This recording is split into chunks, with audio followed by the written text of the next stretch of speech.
मैं हूँ रेखा सिंह। हमारे YouTube चैनल पर आप सभी का बहुत बहुत स्वागत है।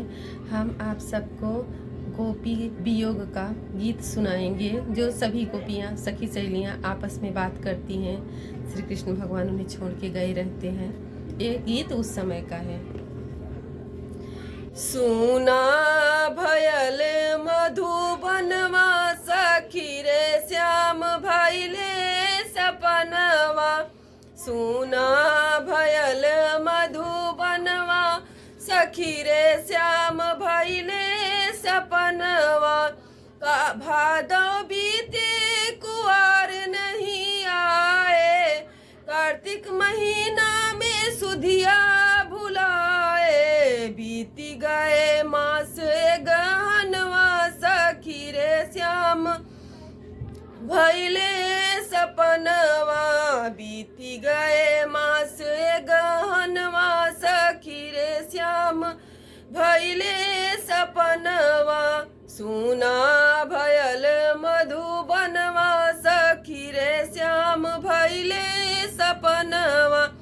पूस महीनवा में जाड़ा सताए, माघ बसंती बहार नहीं भाए। जो हत बीता फगुनवा सखी रे श्याम भैले सपनवा।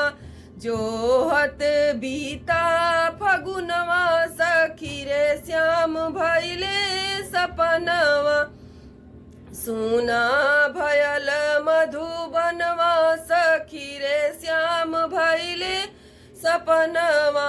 चैत में चिंता में दहिया झुरानी, गए बैसखवा में कैले नादानी। जेठ बहे तर तर पसीनवा सखी रे श्याम भैले सपनवा। सुना भयल मधुबनवा सखी रे श्याम भैले सपनवा। आए असड़वा गगन घहराने, कान्हा बेदर्दी न पतिया पठाए। आई गए मास सवनवा सखी रे श्याम भैले सपनवा। सुना भयल मधुबनवा सखी रे श्याम भैले सपनवा। राधा ललिता के प्यारे कन्हैया नाही आए, मोहन निर्दयिया। बीती गए बरहो महीनवा सखी रे श्याम भैले सपनवा। बीती गए बरहो महीनवा सखी रे श्याम भैले सपनवा।